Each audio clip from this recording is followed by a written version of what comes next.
Generalinis laidos rėmėjas Vilniaus ginklai. Laidos rėmėjas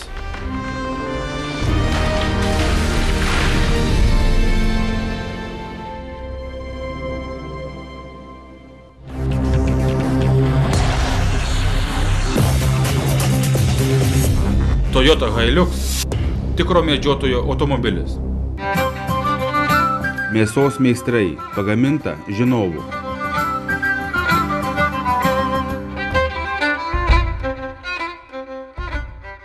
Kėbulų remontas, dažymas kameroje, transportavimas. Šiauliuose Vlado Navicko įmonėje paslaugos aukščiausios kokybės. Visos valymo paslaugos. Valumina. Patikimas partneris. Sveiki, mieli televizijos žiūrovai. Kviečiame visus praleisti šį pusvalandį su laida Tauraragas. Šiaip dabar medžioklės kaip ir baigėsi. Beliko medžioti bebrus, bet kaip tik užpuolė Lietuvą šalčiai.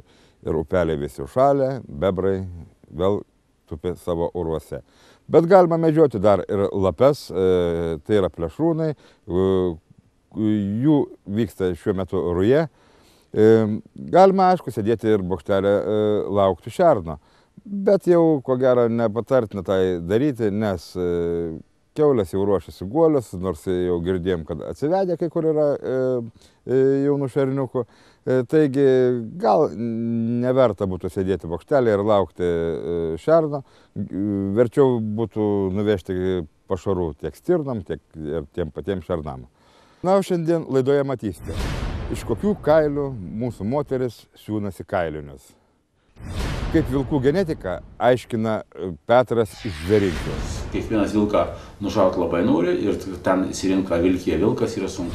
Ką galvoja Petras Dabrišius apie medžioklės tradicijas Lietuvoje? Į dangų nieks nežiūrėjau, nes medžiotojų dangaus nereikia.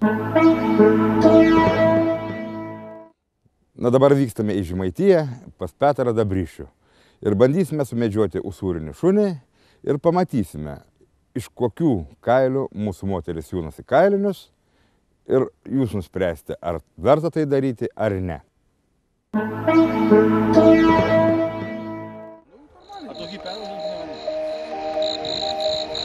Jau komponentus. Straukiam? Aišku, straukiam. Ką? Straukiam.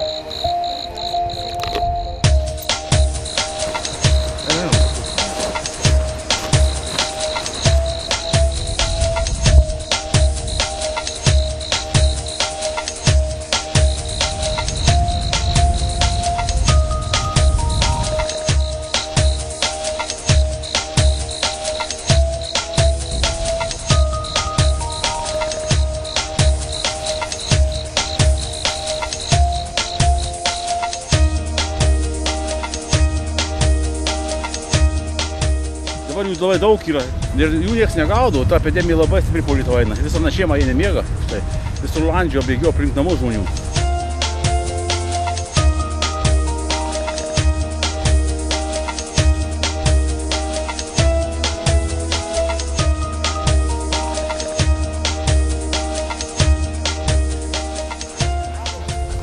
Ir nusuksim mes jį ištrauksim tėvai.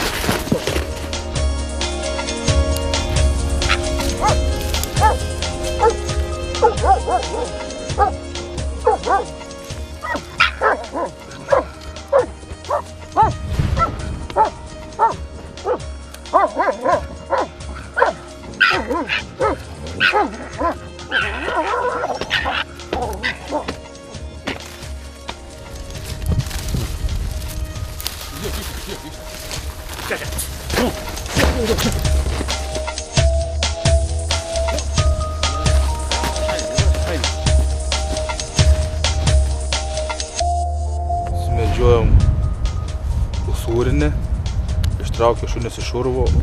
Kaip matom, čia liga yra niežai, kur dabar, kaip matosi, labai daug ir pakelėse lapės laksto, nuplikusios. Užsikrečia per urvus. Urvus ėjo įlenda pakelas vydenį, viskas. Tai erkiai yra, paudiniai erkiai. Tai labai pavojingas dalykas. Aiki čia, negalima. Net gali šunys susirgti žmonės.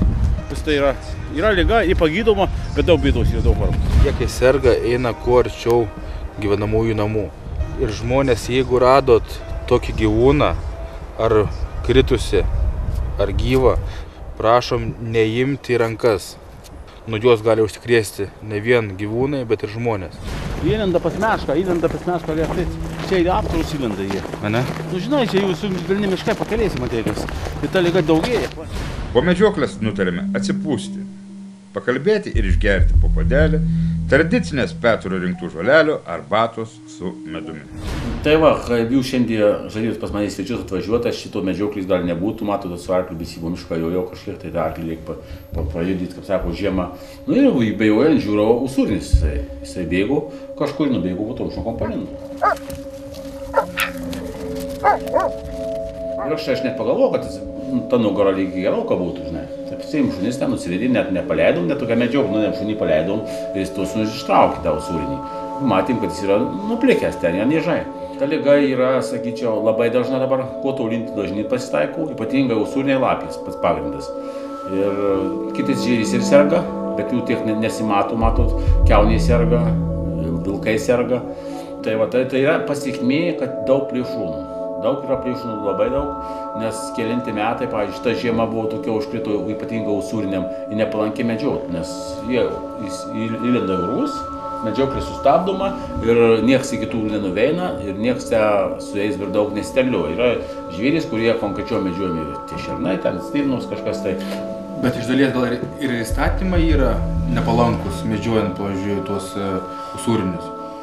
Nes su prožektoriais jų medžioti negalima, o kai jis yra naktinis gyvūnas, ir sunkiau yra sumedžioti dieną.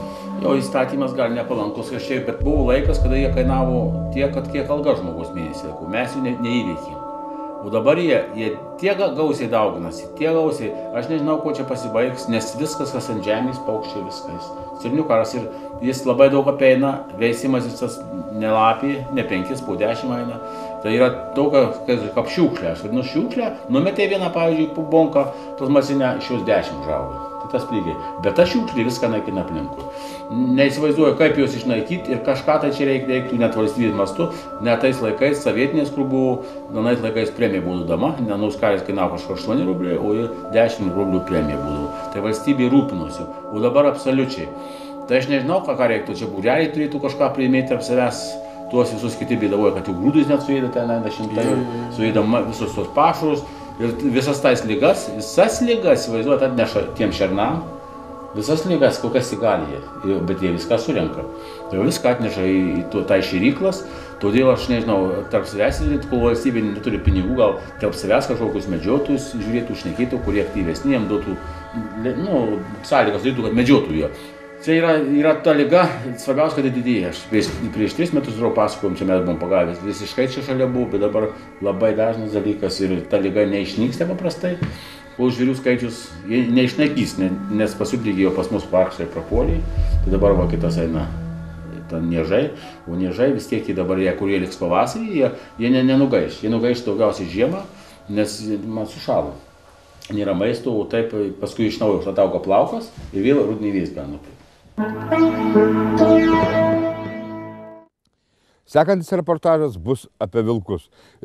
Tiksliau pasakius, ne apie pačius vilkus, bet apie vilkų genetiką, kaip įsivaizduoja Petras.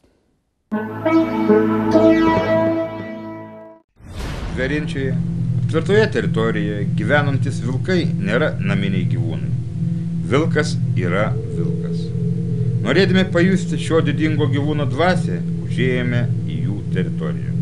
Kaip ir kiekvienas žvėris, taip ir vilkas, būdamas sotus, nemedžioja ir nepuola pirmas. Nepuola, jei nejaučia pavojaus savo gyvybei. Aptverta teritorija turi vieną trūkumą. Ji yra aptverta.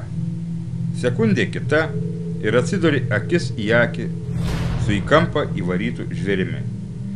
Arba pats gali pajusti, kad esi sekamas kelių vilkų, sėlinančių prie tavęs iš nugaros. Ten galė visi subėgę buvo. Įspaudžiu į kampą 2. Nepuolė? Čia puolė, žinot? Kaip? Nepuolė. Nebuvo.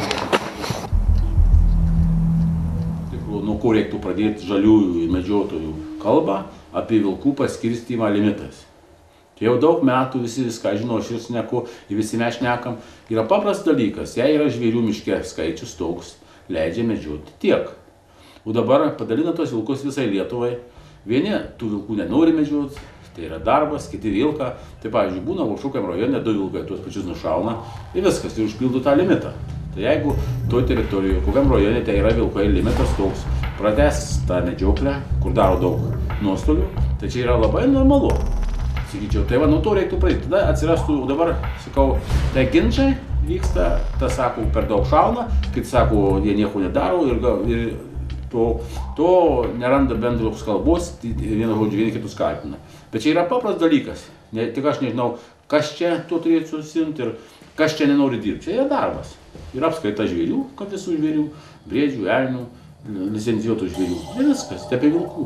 Tas vilkas, aš jau žinau, pas mus teritorijos, net girininkai ir visi miškininkai ypatingai gerai žino, nes jie važinėja, pavyzdžiui, su mašina, mato, kiek apsniegingus žiemos, ten tiek praėjau. Nu, bet, pavyzdžiui, pas mus vilkai 2 gyveno, 3, tai ant 3 būrelių. Tai kažkur 300 000 hektarų.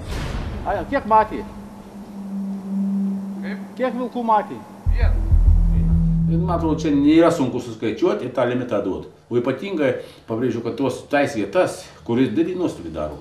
Tai va, tais vietas reikia jau atskirai, išimtinai viską žiūrėti, kas ten darosi ir kažkokie specialistai atvažiuotų ir net nežinau, net sakyčiau, net privers tuos medžiotojus, kad dabar žalą daro pasėlius, sakysim, pjauna, kažką, nu, suėda viską ir dar nori atlygyti nuostolius. Tai lygiai tas pats čia, sakyčiau, jei medžiotojai nenori medžioti, nu, tai pasikvies žmonių, kurie nori medžioti. Dabar reklama, o po jos tęsime laidą. Yra sunku medžiotojam tą, pavyzdžiui, skirti, kur vilkas, kur patinas, kur patelė. Vilniaus ginklų išskirtinis pasiūlymas savigynos priemonėms. Įsigyjant graižtvinį 6 mm revolverį Alfa, kuriam nereikia leidimo, Vilniaus ginklai, dėklai ir dėtuvio šovinių duoda nemokamai.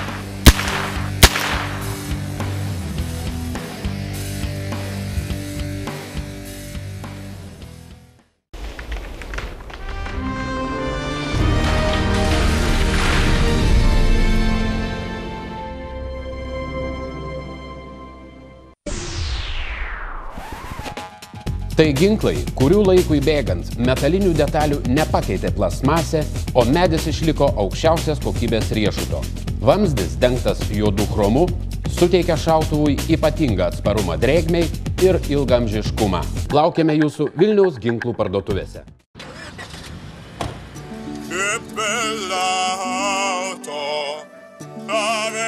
AD pasitiki visos Europos vairuotojai. Kas yra svarbiausia, matot, yra sunku medžiotojam tą, pavyzdžiui, atskirti, kur vilkas, kur patinas, kur patelė. tą patį nelengviau atskirti, kur ožka, kur ožys. Tai lygiai tas pats atskirti vilką nuo vilkys.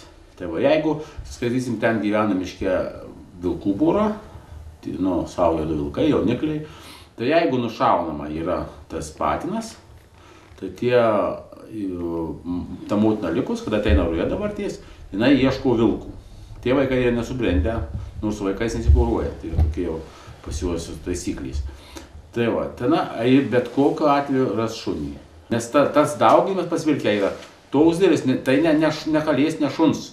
Jis tęsis mėnesį gali būti. Kiek mes čia vilkių laikym, tas terminas eina, pavyzdžiui, parujoju, po 2 savaičių vėl rujoja. Paskui vėl. Ir jie net rizikuodama gyvybę eis į tą kaimą, nes yra tas noras, žinot, ką reiškia noras. Atsiveda miške pusiau šunis, pusiau vilkus.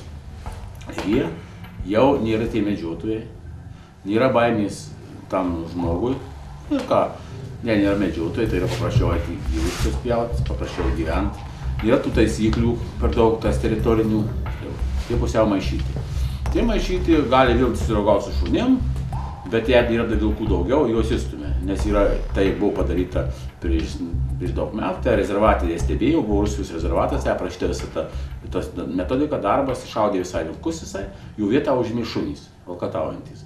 Paskui matau, kad jau šunys vis tiek, juos reikia gaudyti, šaudyti, tada jau paliko vilkų nešaudyti. Tada jau buvo pusiau vilkų, buvo pusiau šunų ir paskui po 30 metų ten atsirado tik tai vilkai.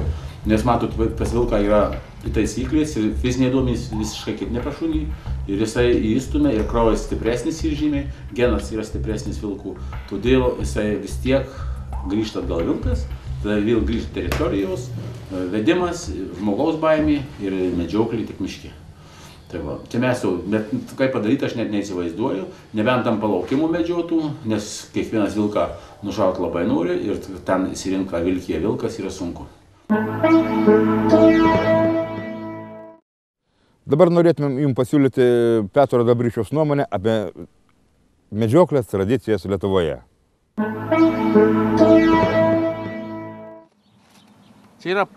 Čia per šventyklą Sibirė tokių yra. Pirmoji žmonių, kada buvo žemė tik medžiotojų.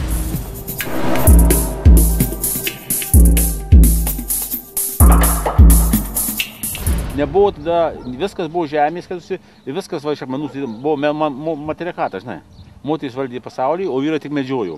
Kada medžiojo? Tada? Ką? Tada buvo tvarka? Tada buvo tvarka, nes supranti, į dangų niekas nežiūrėjo, nes medžiotojų dangaus nereikia. Žiūri pėdsakų ir oro blogo nebuvo, nieko, o kada jau pradėjo sėti, žinai, tada reikėjo saulės, lietaus, dangų žiūrėjo, o medžiotojų nereikia dangaus, viskas žemėje. Tai čia buvo pagal moteris, matriarchatas. Ir pirmieji burtai, akmenukai, matai. Tradicijos tai yra, galima sakyti, kaip šventė daroma žmonėm, bet pats yra pagrindas tų tradicijų – pagerbimas tų nušautų žvėrių, sumedžiotų. Sumedžiotas žvėris turi būti gerbiamas lygiai tas pats kaip žmogus. Nes paskutiniai kelionė, kaip sako, jis, vienu žodžiu, kažkokiu tikslu dėl to nušaunamas yra, ar ten dėl to, kad jų per daug yra, kaip sakysim, tų visų, bet jokių būdų iš jos negalima iš jų tyčiotis. O tas yra, jūs norite geikit, norite, čia yra seka, nes jeigu pagal viską, vieni sako, mes persikūnysim iš vienos dalykų, kito čia kokiu nori tikėjimų, bet yra labai įdomus dalykas, jūs net nesuvokėt ir net neįsivaizduojat, ką tai reiškia aplamai. Dabar knygos Senovės kronikos rašo, pavyzdžiui. Čia iš tikrųjų labai rimtas dalykas, pavyzdžiui, visi musulmonai, visi žydai šiuo metu dar laikosi tų tradicijų. Skaitosi, nušaunamas yra žvėris. Nušaunamas žvėris. Tai kuo greičiau faktiškai turi perpjauti gerklę, miego arteriją, kad išbėgtų kraujas. Čia iš tikrųjų yra. Ir išeina dvasia to žvėris. Taip vadina. Tai va tų tradicijų laikosi, pavyzdžiui, musulmonai, matėte, kad brūdų. Avis ten pjauna, ten rabinas žydų. Tai yra, čia gali tikėti, gali netikėti. Bet pas mus tradicija buvo. Visada buvo, kad perpjaut gerklės, ne gerklės, o miego arteriją. Ir gal jūs kada pamatysite, pjausite, nu, tokių neskau, bet įvykis vyksta, pavyzdžiui, būna medžioklė, sužeidė stirną kažkas ir taip prieina, paskui, žinau, kitas dašauna, bet gražiau būtų perpjauti tą miego arteriją ir pamatysite, išeina garas. Tai jie tą garą vadina, tai išeina dvasia.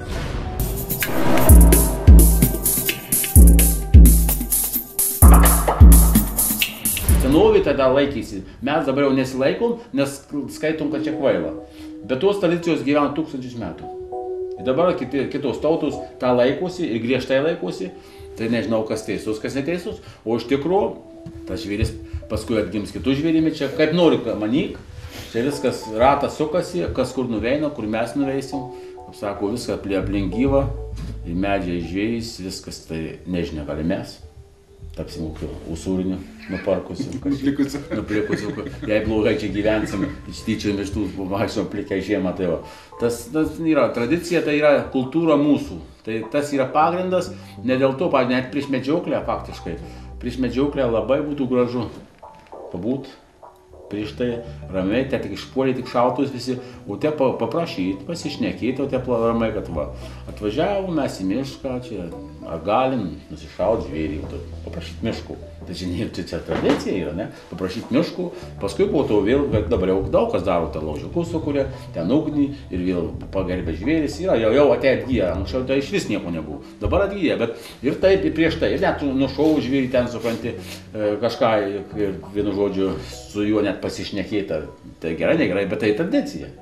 vienu žodžiu, daryt, ką pats jauti, kad tai reikia tuo metu. Tai va, ta tradicija sugrįž per tave, nes mūsų genuose ta informacija yra ir jie atsigaus tuo metu, kažką pradėsim daryti. Nes pagarba ypatingai tais laikais ir prietarai čia yra, net prietarai tiesiogiai, tai gal prasme, tai kas gyvena iš gamtos ir Sibire tai medžiotojai, tos prietarus labai laikosi ir tiki, kad jie labai veiksmingi. Nes, pavyzdžiui, nušovus ten, ypatingai dėl sužeistų žvėrių, nes čia, kiek aš girdžiu, ypatingai tie taurus visokius žvėrys, jei jis paliekamas sužeistas, jis kankinasi ištisai mėnesį gal du, o gal visą gyvenimą kojus būna, tai jo tas piktis, įsivaizduoja, tai pasakoti, šamanai įvairūs kiti, tas piktis gali tai visą gyvenimą sekiaus. Tai piktis, tai skausmas, įsivaizduoja, dabar tau palikau, nei iš jo, nei iš tų. Tai va, atsakomybė labai turi būti griežta už nušautus tuos sužeistus žvėris. Sužeisti, juos reikia būtinai suieškoti labai. Ne dėl to kažkas jau supūs, ten lapį suvalgys, bet jisai kankinasi, žinot, nušauni be kojos ar be vien tik kaulą, po šiek laiko. Būna dažnai tokių dalykų sumedžiojus. Tai va, jeigu tą laikytis, tai reikia. Viena iš tradicijų, sakyčiau, tokių, nepalikti sužeistų. Jau jie negalėjo, matai, kad nieks eina, jau ar nešaudyti, bet kaip, į tą pusę savo šau, tai apie tai net nekalbėti, į tą pusę šau. Tai va, ką aš norėčiau pasakyti, tų šaudyklų pas mus būtų daugiau, čia iš vis trūkumas, labai trūkumas ir padaryti šaudyklę, va čia nuo to reiktų pradėti pas mus tą medžioklę. Padaryti šaudyklą, tai atrodo kažkokį, tai čia nežinau, kažkokį poligoną nori daryti, tokį reikalavimą visokį, didžiausią. Pavyzdžiui, Vokietijoje. Prieš medžioklės sezoną turi išlaikyti šaudymo egzaminą. Tai va, matai. Bet aš sakyčiau, reiktų surinkti kažkokią komisiją, ką priima įstatymus, tokių rimtų vyrų, rimtų žmonių, rimtų medžiotojų, kažkiek žmonių, tokių, kur sako, vardo medžiotojų. Ir jie nuspręstų, tas įstatymas netinka, tas įstatymas pakeisti, nes jie geriau žino. O kiti dabar to įstatymą priima, jis to medžioklį tokio nedalyvauja. Pavyzdžiui, tikrai gal medžioja tik tai visada iš palaukimo, iš bokštelio šauna, kitą net neina. Tai jis negali žinoti apie jas medžioklės, apie tą kitą situaciją, nes gal neturi laikų. Tai aš taip sakyčiau, nes matau, daug netitinka laikmetį. Nes žiūrėk, pasikeitė laikas, pasikeitė tas, čia tą terminą tą ir nežinai, kas ten viską reguliuoja. Net sureguliuoja net patys, jie nežinau, medžiotojai. Jis priėmė įstatymą kažkokią ir visi pasimetė, dabar paskui nežinau, su tai šunim ir daug metų laiko, kažvėliais ten tas, ten siunti ten. Ne dėl to, kad yra kažką tai gero padarė, bet iš viskas, ką sumaišė, patys dabar neatsirenka. Tai va, tradicijos yra, tai mes, kaip mes gerbsim žvėris, atsiminkit, taip jie gerbs mus ir taip mes šiam gyvenime nubaigsim. Jei kančias ką malus atnešim, kančiuose patys galim mirti.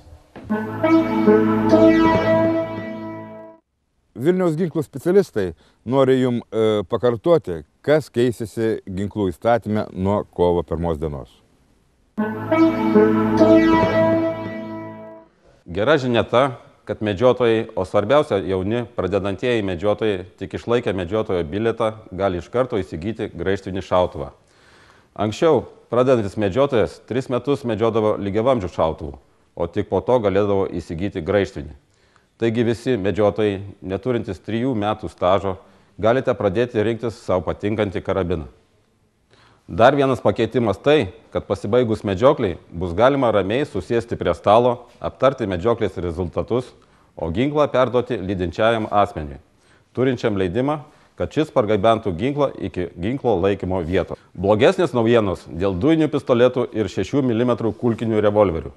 Nuo kovo 1 dienos šiems ginklams įsigyti bus reikalingas leidimas, kurį išduos policijos komisariatai. Asmenys, kurie turi šios kategorijos ginklus, iki 2014 m. sausio 1 dienos privalės užregistruoti juos policijos įstaigose.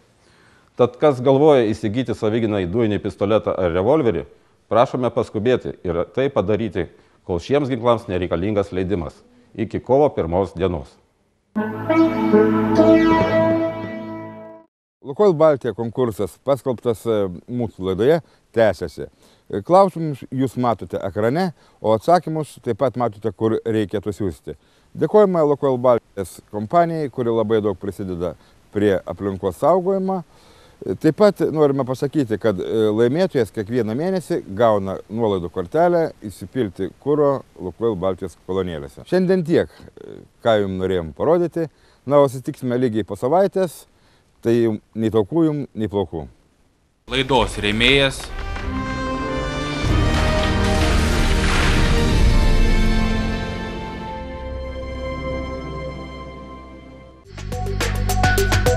Visos valymo paslaugos. Valumina. Patikimas partneris.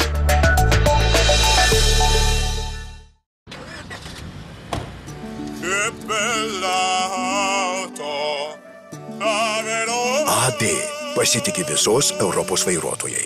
Kėbulų remontas. Dažymas kameroje. Transportavimas. Šiauliuose Vlado Navicko įmonėje paslaugos aukščiausios kokybės. Generalinis laidos rėmėjas Vilniaus ginklai.